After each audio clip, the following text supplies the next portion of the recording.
Welcome, welcome, welcome. I would like to welcome you to yet another episode of the Unpopular Podcast. It's your boy, Jalen. And if you would do me a favor, please subscribe to the YouTube channel. Please subscribe to whatever DSP you're listening on. It would definitely mean a lot to me. And if you haven't already seen the announcement, the Unpopular Podcast will start doing 2 episodes a week on Tuesdays, a regular day, and now on Saturdays. I felt there was a lot of sports to talk about, and sometimes you forget if I go from Tuesday to another Tuesday. So, hey, I throw another episode in there. But here's where we'll start. I will be the first to say, and you guys heard it on other episodes, but I wasn't one. I didn't think that they should have had an All-Star game / weekend, whatever you want to call it, in the middle of a pandemic. I did, however, say I understand why they're doing it. Of course, because of money, how much money they're losing with no fans. Or, some teams have no fans. Some teams do have like a minimal amount. I understand why they do it. Especially the money that they lost on the bubble. Like they're trying to recoup. And players understood that too. While LeBron James wasn't really for it, Giannis wasn't really for it, Damian Lillard wasn't really for it. But they understood, and of course they acquiesced and played. With that being said, I want to shout out and I want to congratulate the NBA on not only a successful All-Star weekend, I guess you can say, but the fact that they did it right. And this is one thing that the NBA does a lot is you see they do the right thing a lot. I'm not saying that they're perfect. And I'm not saying that they only care about players or outside organizations. I'm not saying that at all, because at the end of the day, money is money. But I will say congratulations to the NBA for getting it right. You already understood that a lot of players and a lot of people were against having an All-Star game due to a pandemic. So what do? You connect it to a cause or connect it to an organization that, one, doesn't get a lot of love, and two, is very important very important in the backbone of the United States, even though people don't want to talk about it. And that is HBCUs. You saw Thurgood Marshall, you got Florida A&M. I went to a HBC in Voorhees College. Like, the fact that they raised so much money for HBCUs, and HBCUs were front and center the entire experience on Sunday was incredible. And it's just beautiful that you see KD, who wasn't able to be there. He shout out some HBCUs. LeBron and Steph. Players that didn't go. Hell, shout out to Robert Covington. He did go to, I think it was like Tennessee State or something. But I just like how they understood that there was scrutiny going into the All-Star game. And I like how they put HBCUs front and center. Now, I hear a lot of people saying, well, Jay, they're only doing this for the fans. They're only doing this, so the heat can get off of them. And after the All-Star break, they're not going to care. Here's the thing, man. I understand that they probably did it they probably did it so they can get some of the fans back that were upset about doing the All-Star game during the pandemic. And I understand that once the All-Star weekend is over, which it is over now, a lot of the talk from the NBA about HBCUs is going to die down. I understand that. But let's not discredit what they did. And let's not, even though if it was for a short amount of time, even if it was for a weekend or a day, let's not discredit what they did. They raised thousands upon thousands of dollars for HBCUs, for causes that HBCUs are attributed to, and they shine light on us on entities and organizations that don't really get love. Especially, and here's the thing, when we talk about HBCUs in the United States, usually we only talk about Howard or Florida A&M, but there were so many other HBCUs in that they highlighted, which was beautiful. And it's like, I know a lot of people say, for instance, and I'll tie it to this. LeBron James started school. Shouts out to LeBron James. I think the I Promise School or something like that. Russell Westbrook, I think, announced last week that he's starting a school as well. And a lot of people were saying, oh, see, he's trying to be just like LeBron James. He's riding LeBron James' jock, everything. when you're doing something positive, who cares who started? It's just that you're doing it. And I'm going to tie it back into this weekend with the HBCUs. Yes, I understand that it's the hype for it, especially on the NBA side, is going to die down after the weekend. But the fact that they were still able to raise this much money, they still able to get eyes on these schools. Yeah, I'll take that over not doing it at all. So, shouts out to the NBA for doing that. Shouts out to all the HBCUs that were highlighted. Shouts out to anybody that went to a HBCU. Like I said, I had the privilege, even though I didn't go to a huge HBCU, I had the privilege of experiencing an HBCU. Like I said, Voorhees College, I went there for 4 years.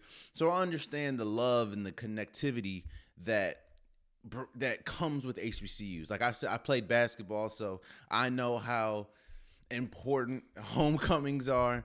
So yeah, man, shouts out to everyone that was involved for the HBCU side of All-Star Weekend.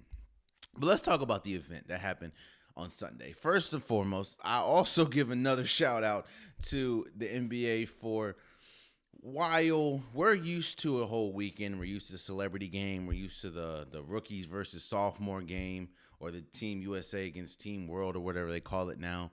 We're used to a weekend.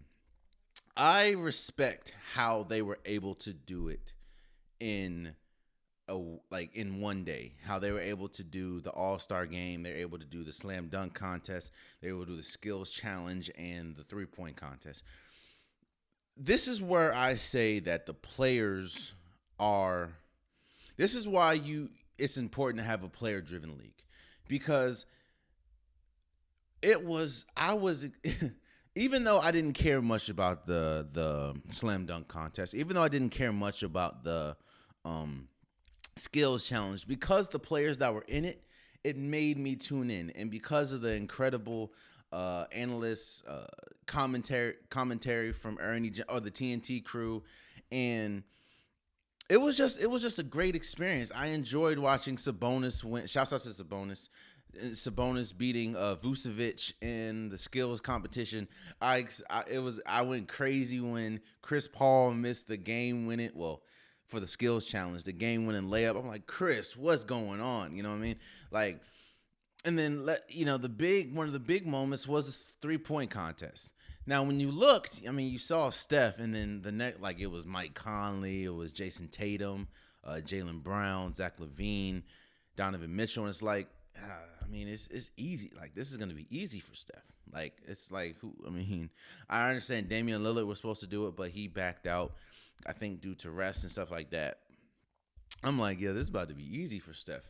But the way that the players made it so exciting, the way that Mike Conley, Steph Curry, of course, did win the 3-point contest, but he only won by 1 point after, beating Mike Conley, 28-27 in the last round. Steph Curry dropped a 31-point round. It was just exciting. It was exciting because you had players, and you had players that were all in. Even if they weren't all in, they seemed like it. Like you watched Steph Curry the entire night, and you can tell that he was enjoying himself. You can tell that he was happy. You look at Mike Conley, you look at Donovan Mitchell, you look at even the players that said they didn't want to be there, like LeBron James. He didn't play the entire second half of the All-Star game, but he was excited. He was there. He brought the energy. Giannis, who we'll talk about in a second, he brought the energy. So, shouts out for the NBA for putting on a incredible night. And if we'll go to the All-Star game, it was the All-Star game really showed how far the league has come.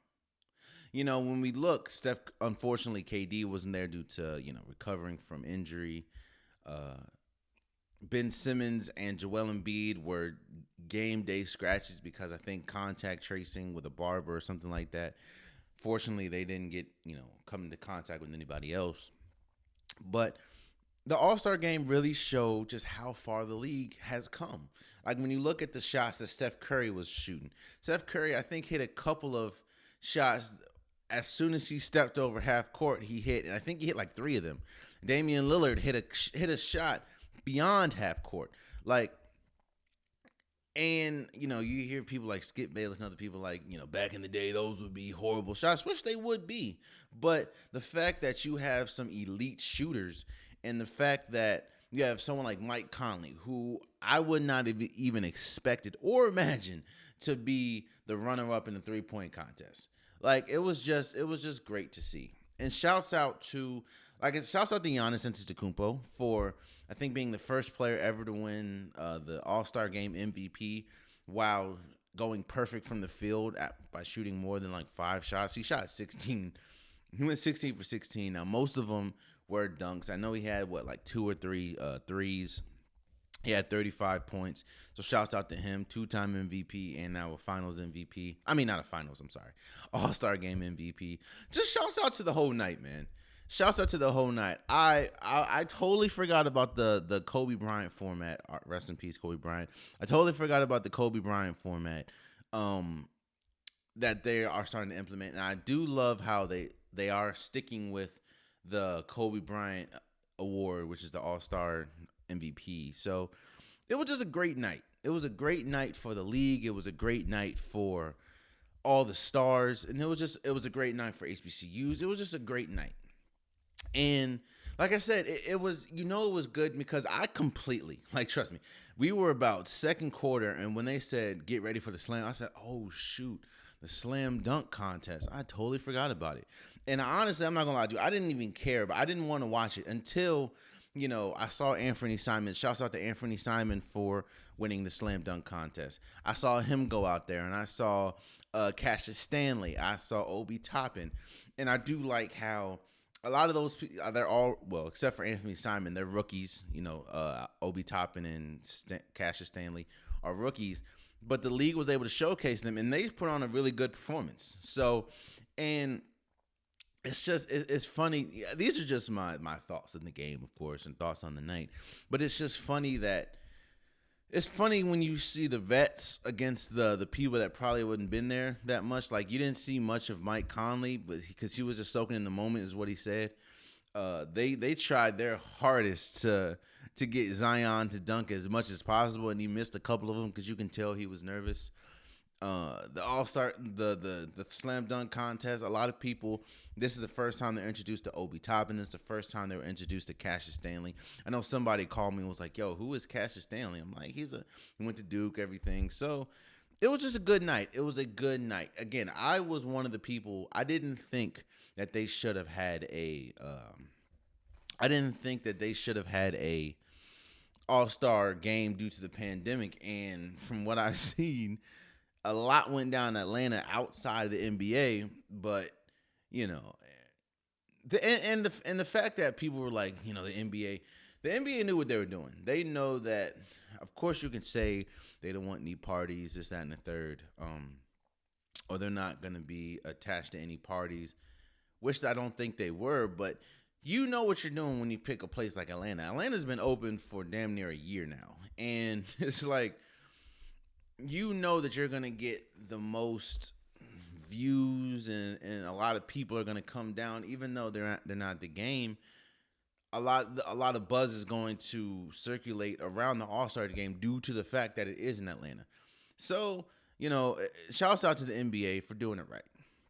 And shouts out to all the stars and everything and all the HBCUs that participated in All-Star Weekend. Pretty much, if you want to call it a weekend. So, and the thing is, I am excited for what's to come. I'm excited, Lord willing, next year when the All-Star game comes, or All-Star Weekend, and we're able to get, like I said, the celebrity game again. We're able to get the Team USA against Team World and stuff like that. We're able to have a proper slam dunk contest and a proper three-point contest.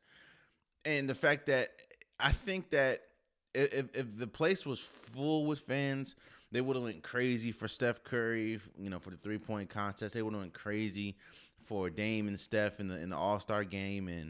And shouts out to Bradley Beal for, I think, leading team LeBron and scoring. I mean, team Durant in scoring. I think he had like 26. I'm just excited to see, moving forward when the world opens up a little bit more, fans and stuff. So shouts out to that. The biggest news, I guess, outside of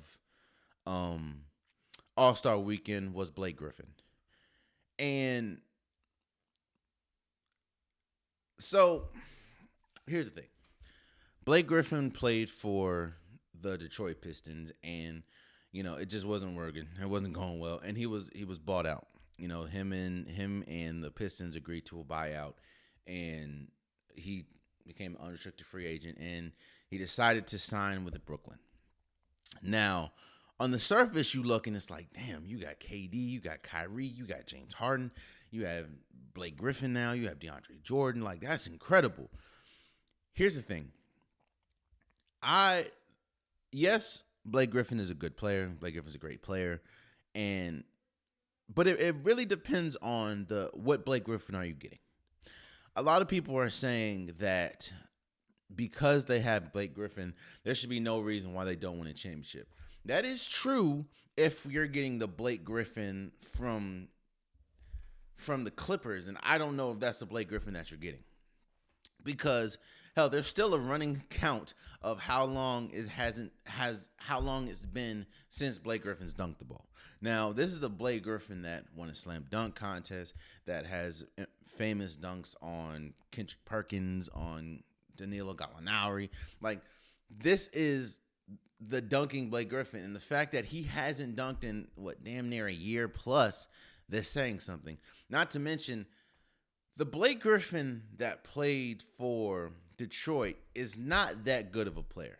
Like, he's not a great scorer. He's not a great defender. It's like, I don't know if he was saving his energy for a better situation. I don't know if he just wasn't playing because the team wasn't good. I'm not too sure. I will say this, though. Depending on the Blake Griffin that Brooklyn gets will depend on if this is a seismic move or not. I do think that if they're getting the Blake Griffin from the Clippers, while he's not that much of a defender, and if he agrees to come off the bench, that's definitely a spark that comes off the bench. I don't see any team. Let me say this. I don't see any team that could beat the Brooklyn Nets if we're getting a solid Blake Griffin. It's already, this is kind of up in the air right now. If somebody can beat the Brooklyn when they're all on fire, when KD's on fire, when Kyrie's on fire, when James Harden's on fire, and now you add Blake Griffin. Depending on the Blake Griffin that you get, I don't know. And that's the thing about this move. I don't know, and I don't think anybody knows. I think Brooklyn expects to get the Blake Griffin from the Clippers. I think they hope to get the Blake Griffin from the Clippers because that's a high energy player, and it also does not address the Brooklyn's biggest problem, and that's one reason why I was like, wow, they got Blake Griffin, but I'm not one of the people that automatically think that they're going to just be wrecking the league, like going undefeated or whatever, because it hasn't addressed their biggest problem. Their biggest two problems is defense and defending the rim. And the fact that Blake Griffin is not a defender and he's not defending the rim, it's like, while it does help, but it doesn't, and it enhances something that's already potent to them. So, shouts out to, and here's the thing. Brooklyn made this move solely for Anthony Davis. And don't let nobody tell you anything different. They made this move. They were aggressive, because if you look at the teams that you saw once Blake Griffin was once the buyout happened, you saw teams like the Lakers, you saw teams like Golden State, Miami, Clippers. Like, you saw teams that were interested, and a lot of people were saying he's going to sign with the Brooklyn Nets, but they weren't one of the, like, you heard their name being interested, but you didn't really know. The reason why they made this move is because of Anthony Davis. If you go back to the NBA Finals, one thing that was obviously clear is if you don't have someone that can stop Anthony Davis, you're not going to stop LeBron. We know that. But if you don't have someone that can stop Anthony Davis, you're not going to win. While Bam Adebayo was incredible during the NBA Finals last year, while the Heat, shouts out to the Heat for making it to the NBA Finals, They had nobody that slowed down Anthony Davis. In fact, Anthony Davis, to me, I understand why you gave the MVP, Finals MVP to LeBron. I get that, but Anthony Davis had a case of being the Finals MVP just because of how great he was and how important he was. Brooklyn saw that, and they look at the roster. KD's not, KD has to worry about LeBron James and vice versa. No one's stopping James Harden, and no one's stopping Kyrie Irving. The thing is, they don't have a big to stop Anthony Davis, and Anthony Davis is that. Let me say stop. They did not have a big that could keep up with Anthony Davis. And like I said, when you have KD having to worry about LeBron, and then you have the guards having to, you still have Montrezl Harrell, you still have Dennis Schroeder. Like these are good players, and while of course they're not James Harden and Kyrie Irving, if you had nobody that could keep pace with Anthony Davis, and while I don't think Blake Griffin is that person to keep pace, I do think that it helps tremendously if you're getting the Blake Griffin from the Clippers days. So they only make this. It's kind of like the Clippers. It's kind of like the Clippers. Now I think it's a little different, but it's kind of the Clippers made all those moves last year to beat the Lakers. They didn't think about any other team. They didn't think about the Toronto. They didn't think about Golden State. They didn't think about any other team except beating the Lakers. And they were built to beat the Lakers. They weren't built to beat Denver. They weren't built to beat anybody. They weren't built to beat Dallas, which is why Dallas gave them such a run in the bubble. They were built to beat the Lakers. And you're kind of seeing the same thing for Brooklyn. The difference, however, is because their players are so smart, their players are so cerebral, their players are worldly players. They have 3 of them. They can beat anybody else. Like it's gonna if you can't score more than 120 against them, you're not gonna win. So you're starting to see they're starting to mirror they're trying to mirror their team to beat the Lakers. Because if you really look on the West, outside of maybe Utah and Phoenix, who we'll talk about in a second, I don't really see anybody beating LA in a series in the West. So what the Clippers are doing, what the Brooklyn Nets are doing is they're building their roster around stopping the Lakers and building pieces. Let me say this: the Nets' strongest pieces are outside of LeBron are the Lakers' weakest pieces. The Nets' strongest pieces is small forward, shooting guard, and point guard. Outside of LeBron James and Anthony Davis, where do the Lakers struggle at? Point guard and shooting guard. And when you have to go up against Kyrie Irving and James Harden, it's going to be who knows. But like I said, it really depends on the Blake Griffin that you're getting. If you're getting the Blake Griffin from the Clippers, this is a huge move, especially it's just another person that you're going to have to stop and another body that you can throw at Anthony Davis. But if you're getting the Blake Griffin from Detroit, and if the Blake Griffin still hasn't dunked, that really only worried about taking long mid-range jump shots or tough threes, like I don't think that the iteration of Blake Griffin that we just saw, I think that's not gonna get it done, like, at all. I do think that currently constructed Brooklyn does have enough to beat the Lakers, but they didn't bring on Blake Griffin to be the Blake Griffin that they just saw. I think they're hoping for getting Blake Griffin that just tuned.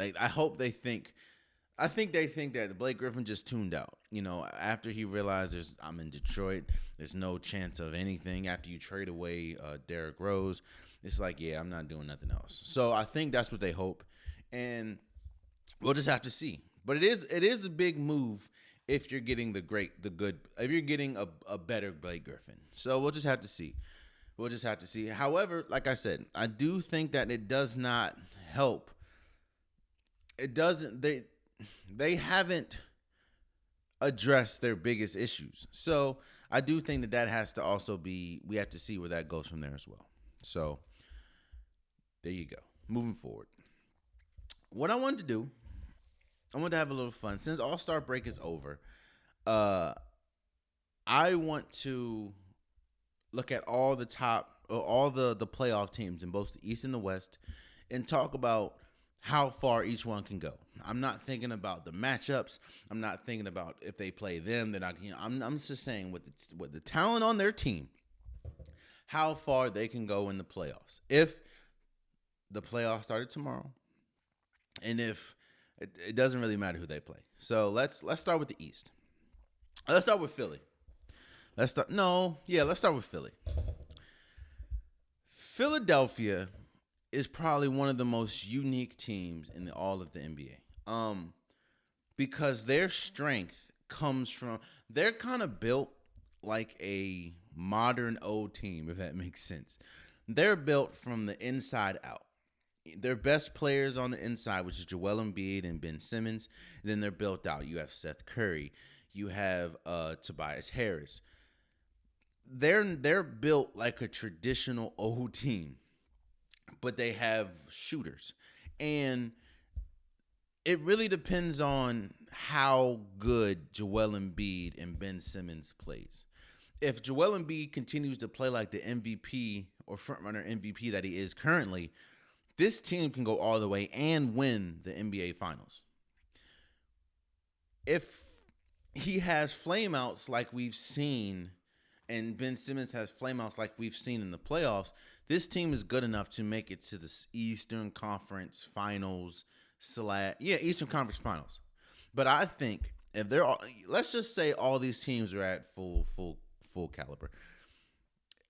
Philadelphia has what it takes and has the players and has the coach and Glenn Rivers, since he doesn't want to be called Doc Rivers, and Glenn Rivers and, like I said, Joel Embiid, Ben Simmons, Tobias Harris, Shake Milton's coming back, Seth Curry. They have the makeup and they have the players to win the NBA Finals. Let's go Brooklyn Nets. Same thing.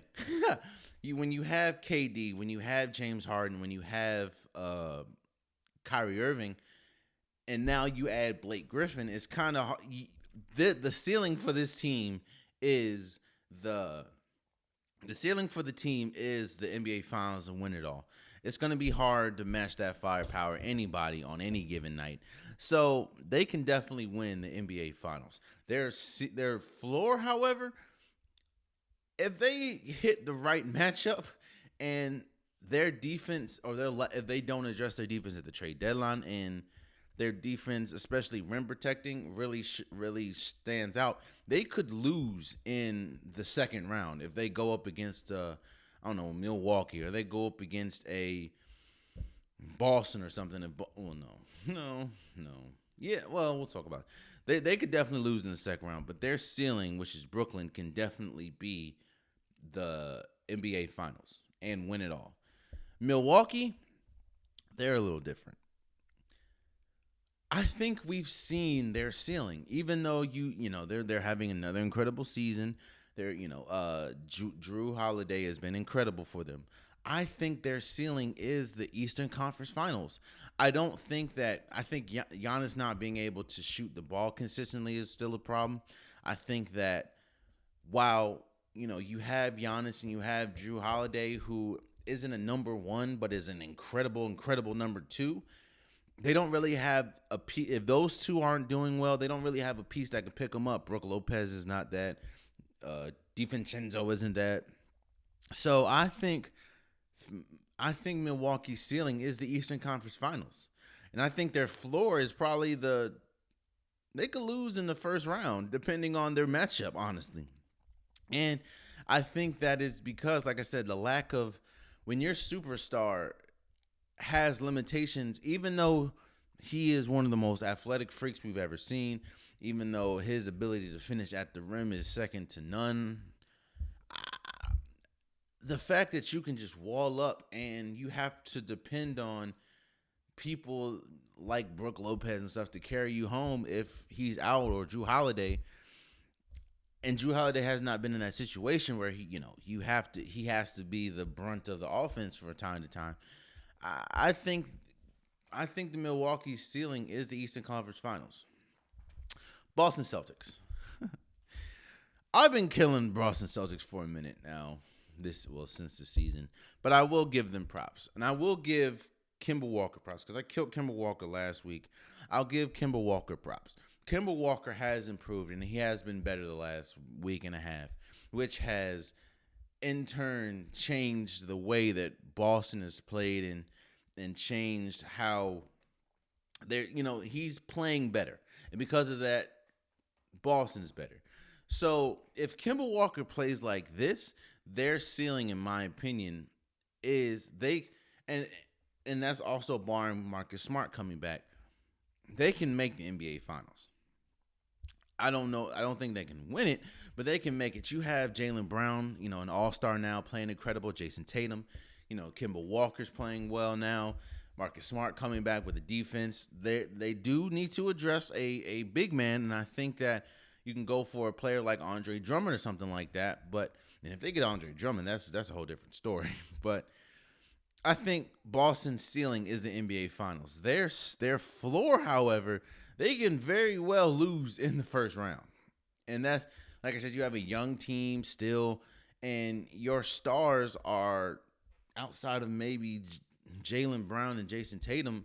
Kemba Walker is a one-way player. And Jason Tatum, don't get me wrong, Jason Tatum and Jaylen Brown can be one-way players as well.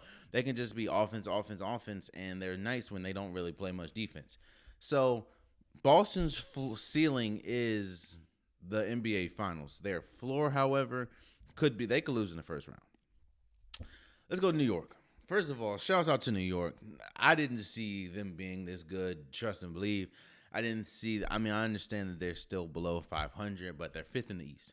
And I didn't see them being, shouts out to Julius Randle, shouts out to Emmanuel Quickley, shouts out to Derrick Rose. They've been incredible. Shouts out to Tibbs. They've been a lot better than I thought. However, their ceiling, in my opinion, they can win a series. I think that their ceiling is probably the second round in the playoffs. I think that they're because they're young and they're leaning on players that are playing incredible right now, which is Julius Randle. I think that they could win a series. Now their floor does not even make the. We've seen, I will say this, which is why I'm not like overly over the top about the Knicks right now. We've seen stretches where they've been incredible and then they still don't make the playoffs. So their floor is not make the playoffs. But their ceiling, they can win a series, and that's a testament to how good they've been. How it feels like they've made a turnaround. I'm not saying they're NBA champions, but it feels like they've made that turnaround. So shouts out to the Knicks. The Heat. The Heat is an interesting team because, like I said, they're riding off of last year making the NBA Finals and the bubble. You still have Bam Adebayo, you still have Jimmy Butler, Gordon Dragic, Tyler Euro, Duncan. I don't think that this team is good enough. I think that their ceiling is the second round of the playoffs. I think that they're a scrappy team. They embody their leader, which is Jimmy Butler, but they still struggle scoring. They don't really have a player that can go out they don't really have a player that can go out and get you 30 any given night. Even though Jimmy Butler's great, he's not really a scorer like that. I think their ceiling is the second round, maybe Eastern Conference Finals. And of course their floor, I think they'll make the playoffs. So I think their floor is losing first round. I just don't think that they're good enough, currently constructed, making it anywhere past the second round of the playoffs. So that's the Miami Heat. Charlotte Hornets. First of all, shouts out to Michael Jordan for clearly seeing what some others didn't in LaMelo Ball. I knew LaMelo Ball was going to be good. I didn't think LaMelo Ball was going to be this good. This early. Let me not say. I knew he was going to be this good. I didn't think he was going to be this good this early. So shouts out to LaMelo Ball, and shoot, man, he is. A lot of things have gone right for Charlotte. I mean, you have LaMelo Ball being good. Gordon Hayward's been good. Terry Rozier's been good. Miles Bridges has been good. P.J. Washington has been good. It's been a great team. I think their ceiling, however, is the first round of the playoffs. And I think if they make it to the first round of the playoffs, that is a win. You still have the Pacers are sitting in 10th. You still have the Atlanta Hawks that's 11th. Like, I think that their ceiling is the first round of the playoffs, and that in and of itself, especially with a franchise that's struggled for a minute, that is a win in their book. So of course, their floor is not making the playoffs at all. But yeah, Charlotte has been a pleasant surprise. So, and lastly, Toronto. While Charlotte's been a pleasant surprise, Toronto's been a disappointment. Every year we expect Toronto to be at least close to the top. Not saying good enough to be the top, but when you have Kyle Lowry, when you have Norman Powell, when you have players like Pascal Siakam, and this is the same team minus Kawhi Leonard, that ultimately won a championship against a injured Golden State. They've disappointed this year, and even at their best, Fred VanVleet playing great. Like, even at their best, I don't see them winning. I don't see them winning a series. I think that they can make it, but I don't see as currently constructed, because we can't trust Pascal Siakam, as we've seen. We can't trust him in big moments if he has to be the man. I don't know how Fred VanVleet's going to be. I don't know how Kyle Lowry's going to be. I don't know how Norman Powell's going to be. It's I think that their ceiling is the first round, honestly. So that's the Eastern Conference Finals. That's the Eastern Conference. Teams 1 through 8. I'm not going to talk about, 9 through 15, because we don't need to talk about the Bulls. We don't need to talk about Indiana, which I do think Indiana will find a way to creep into the playoffs. I do think that, but we don't need to talk about them. Let's move over to the Western Conference. And the hardest team to, I guess, kind of evaluate right now is the Utah Jazz. I talked about why I do think that they are surging right now. It's because Utah has found a way to have their offense match their defense.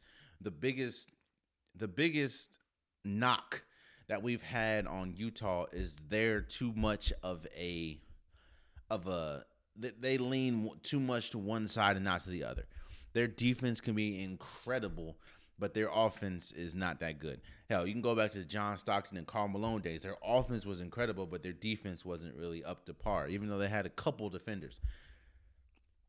I think that because they've been able to kind of even it out, that's why they've been that incredible. Not to mention, Donovan Mitchell has made a leap. And his leadership, as well as just how good he's been, has propelled them to a 27-9 record. Now I do think their ceiling, which is tough. It's tough to evaluate the Utah Jazz, but we're just going to talk about what we're currently seeing. What we're currently seeing, their ceiling is they could win it all. I don't know if they will, but they can win it all. When you have a great rim protector like Rudy Gobert, when you have a star like Donovan Mitchell, and you have great complementary pieces like Bogdanovich, Ingles, and Mike Conley being incredible, and don't be surprised if they go out and get someone like a Victor Oladipo. That's all I'm saying. They have the pieces to win a championship. Their ceiling, I mean their floor, however, I do think that they could lose in the second round slash Western Conference Finals. If they go up against LeBron and the Lakers, or they go up against, I don't know, Clippers maybe, I think that they could lose those rounds. So their floor, they can Utah Jazz when when everyone's firing on all cylinders, they could win it all. And their floor, I'll say the second round of the playoffs. The Phoenix Suns. The Phoenix Suns is an interesting team, but it's a team that's a team that I enjoy watching. I enjoy seeing. You're really starting to see, which you saw it last year with the OKC, but you're really starting to see how important Chris Paul is in terms of nobody thought the Phoenix Suns was good enough.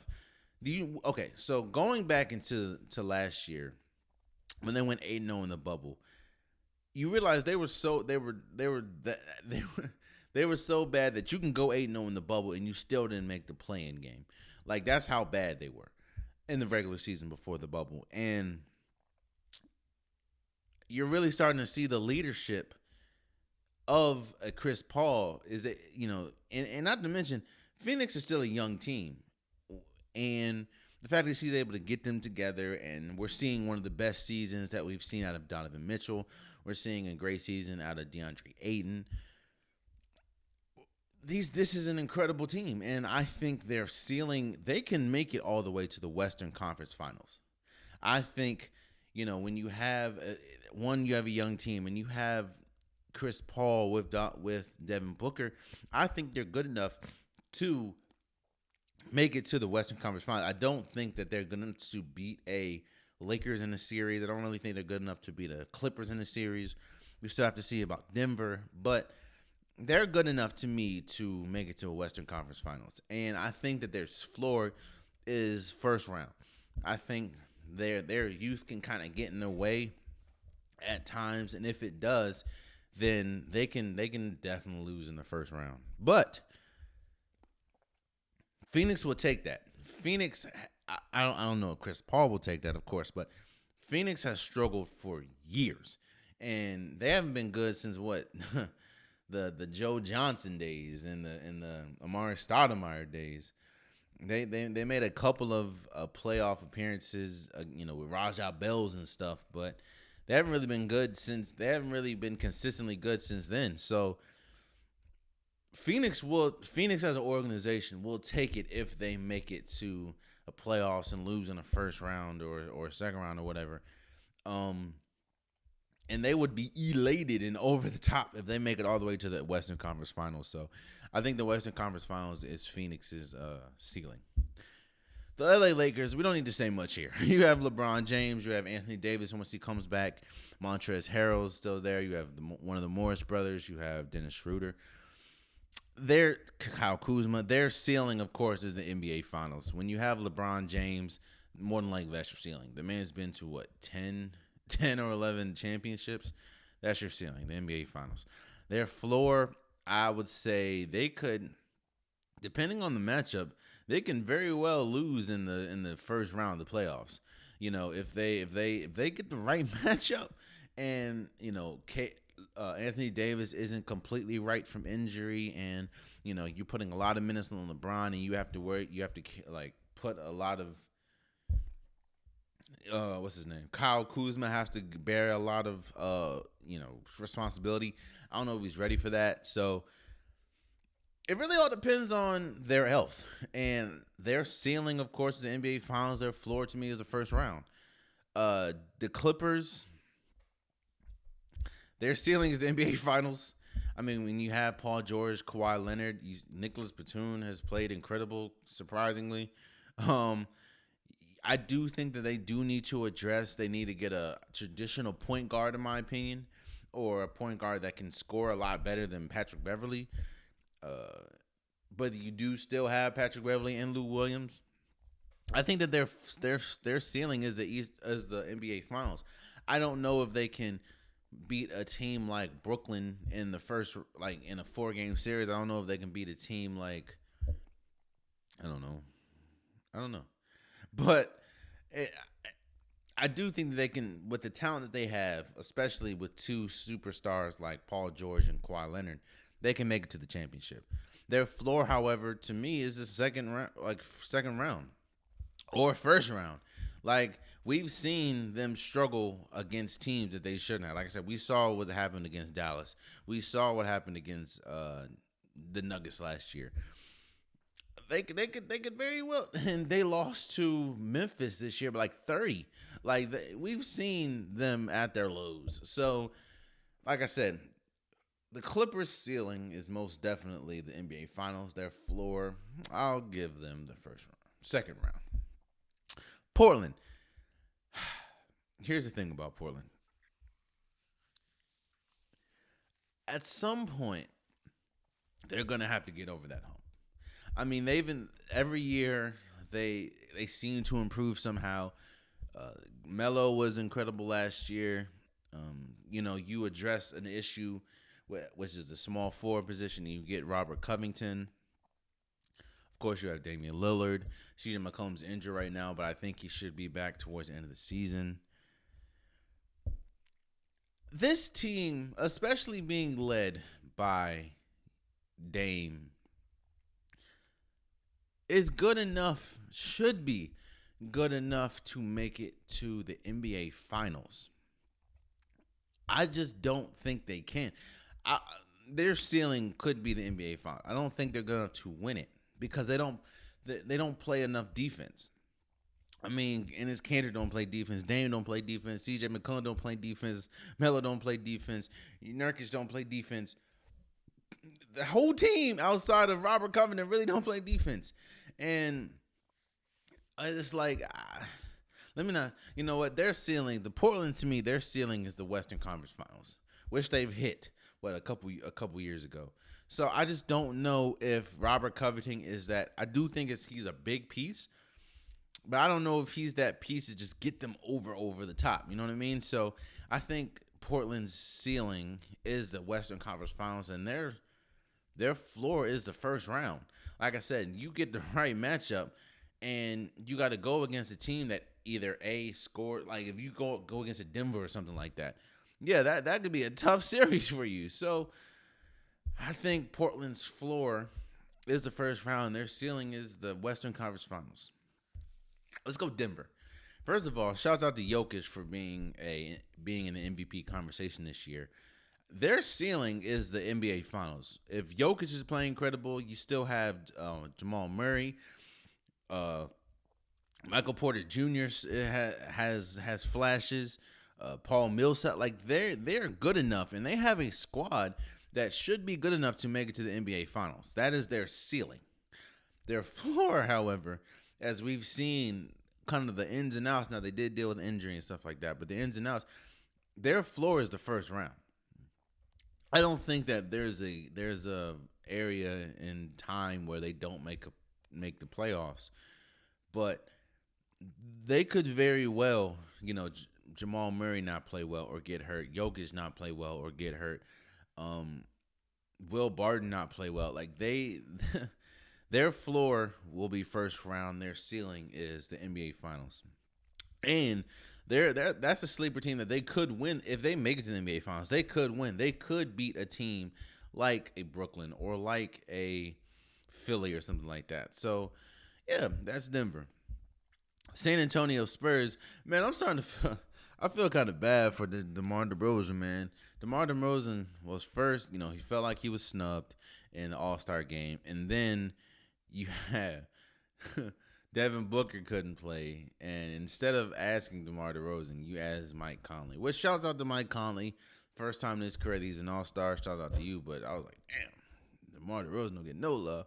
But honestly, I don't think while the Spurs sit at 7th, I think their floor or their ceiling, honestly, is the first round of the playoffs. I don't think that they're good enough to beat a team. Even though I'm not, everyone says I'm not going to discount Greg Popovich. I'm not discounting Greg Popovich at all. I'm just looking at the talent on the team against the talent on other teams in the West. I just don't see the San Antonio Spurs winning a series, especially when you're led by DeMar DeRozan and what's his name? LaMarcus Aldridge. Like, don't get me wrong, they're still really good players, but if you look at the other team's best few players, I mean, Denver, you have Jamal Murray and Jokic. Portland, you have Dame. I just don't see them doing that. So I think San Antonio Spurs' ceiling is the first round of the playoffs. So in Dallas at 8, I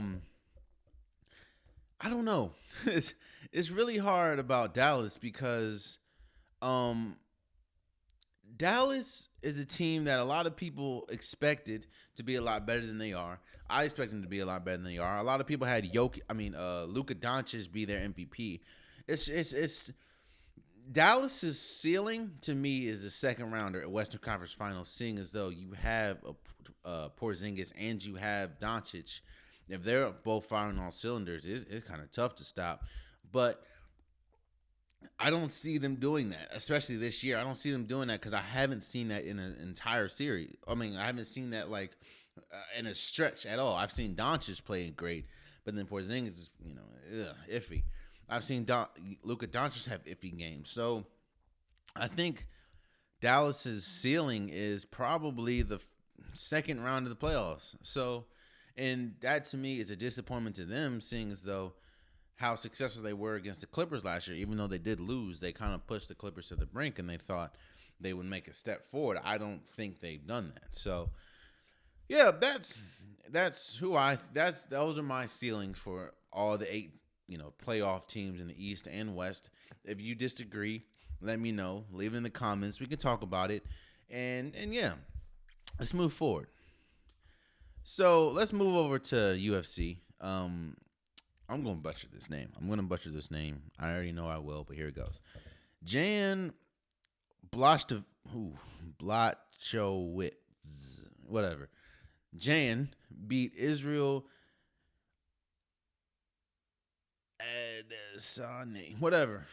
Jan beat Israel by unanimous decision. And this was huge because going into the fight, Israel hadn't lost. And while Jan has been incredible, Israel, a lot of people look at it as Israel in a different class than Jan. Not to mention, going into the fight, I didn't really hear much about this fight as much as I was hearing about Israel going against John Bones Jones. And shouts out to Jan. I'm only calling you guys by your first name because I know I'm going to butcher your last name, so I apologize. No disrespect. But Jan went in hungry, and Israel, I'm not going to say he overlooked his opponent. I'm not going to say that. I'm just, because to me, that kind of disrespects how good Jan Blachowicz has been. And yeah, man, I do. This is also big because a lot of people were questioning, is Israel one of the greatest, if not the greatest, UFC fighter ever? And while I'm not going to say that you can't be the greatest fighter ever with a loss. Like, I'm not going to say that because a lot of people put Anderson Silva up there. He's lost a couple times. A lot of people will put GPP up there. He's lost.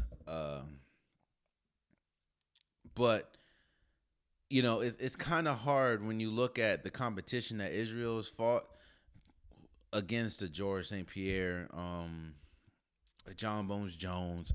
So I don't know. Shouts out again to Jan because that and a lot was on the line this fight because Israel could have, if he would have won, he would have just been the 5th fighter of all time to have 2 different belts, to hold 2 different belts at one time. And I think that would have been huge. And I do think that if he would have won, then this would have set up that the door would have been wide open for a Israel and John Bones Jones fight.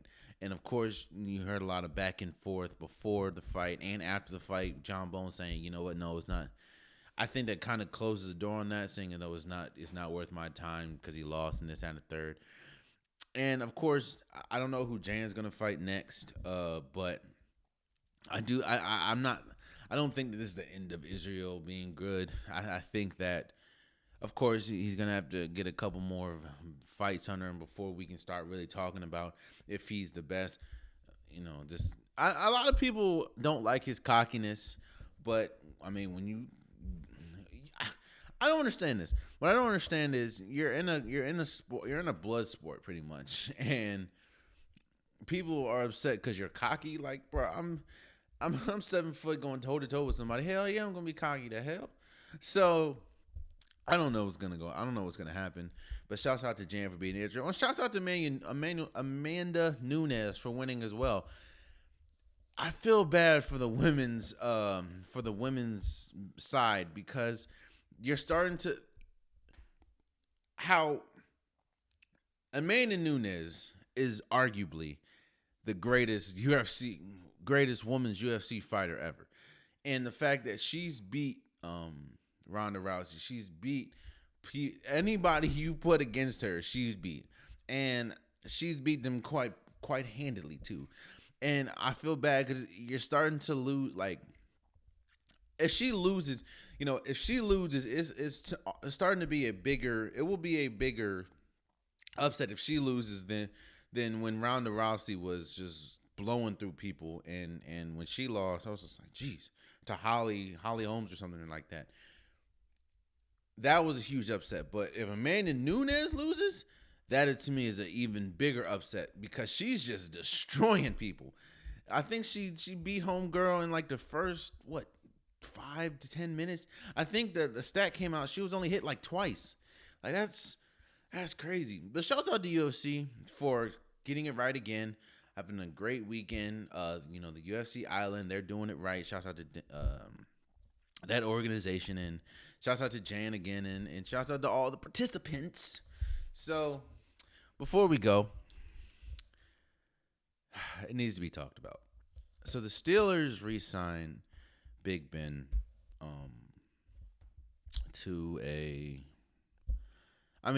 they re-signed him for another 2-year deal, but they restructured it, and I think they save upwards of like either 5 million or 15 million, one of them two. However, it still doesn't really leave much room for free agents because they don't really have much money. Like, Bud Dupree's probably gone. Juju Smith-Schuster's probably not going to be re-signed. I will say this. And I said this before. I understand legacy. I understand you want to, if someone's done so much for the organization, you just don't want to throw them out. Hell, Washington did everything in their power to keep Alex Smith in the organization, but Alex Smith wants to continue to play, and I don't know if he is at the level of a starting quarterback, and that's what Washington's not looking for, a backup quarterback. They're looking for a starting quarterback, and because of that, they were able to let him go. I think that when an organization doesn't, they should have let either Big Ben walk or let him retire, because you were good enough. You were good enough to be at least 11-0 last year. Now, I know what happened after, but you were good enough to be 11-0, and a lot of that was not because of Big Ben. A lot of that was because you had an incredible defense, and you were able to do a lot of, your receivers were able to create after a lot of dink and dunks. But your defense was the main part of that. And now you're kind of, while, yeah, you wanted to appease Big Ben, you kind of have strapped yourself for a minute now. Like, I don't know what's going to happen now, because they don't have enough to, they can't afford nobody. So, I don't know. Again, shouts out to Big Ben for getting his money again, and shouts out to Pittsburgh, because I guess that's what they wanted to do. But if you look at that division, Joe Burrow, he's going to come back healthy. You're not even close to the Ravens as far as quarterback-wise, and you're not better than Baker Mayfield at this point. So you're the worst quarterback. Even now, you're not you're the most accomplished. But if we're talking about next season, you're the worst quarterback, and you pay him almost. You pay him when you have other quarterbacks out there that you can get, and because you pay him, you can't afford other people.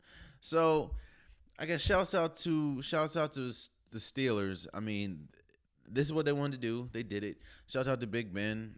I guess good luck next year. You know what I mean? Let's see what they do. But there you have it. That has been this week's episode of the Unpopular Podcast. I appreciate. Actually, it has not been this week's because I'm doing 2 a week. Again, this is the first week that I'm starting 2 episodes a week. I'm doing it on Tuesdays which is today, and Saturdays. So tune in for that. I appreciate you guys. I love you guys. Please subscribe to wherever you're listening. If you're not watching, come to the YouTube. Please subscribe. The link will be in the description below. If you want an Unpopular Podcast hoodie, sweater, shirt, joggers, the link is in the description. I mean, I wear Unpopular. I wear it everywhere I go for people that know me. So go get your merch. Again, I love you guys. Appreciate you guys. And until next time, much love.